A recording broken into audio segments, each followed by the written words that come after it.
Bonjour, Ange Baron, cabinet PBG Expertise. Je suis ravi de vous présenter cet exceptionnel panneau qui sera proposé à la vente lors de la vacation du 10 août 2024 dans cet exceptionnel écrin qui est l'Hôtel du Palais à Biarritz.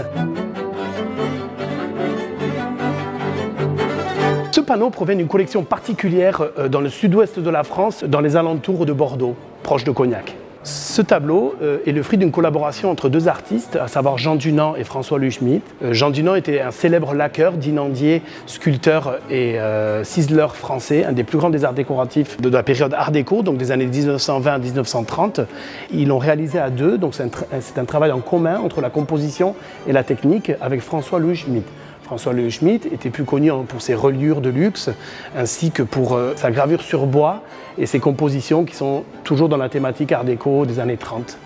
La composition générale de ce panneau, il y a une caravelle en partie haute avec en fond l'océan qui est représenté avec les couleurs bleues et tous les reflets.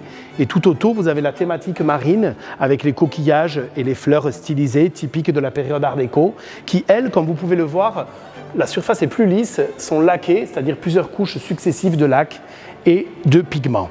Le fond, la caravelle, comme vous pouvez le voir avec les voiles, ainsi que la coque à proprement parler de la caravelle, sont incisés, donc un petit peu en relief au toucher, c'est très lisse.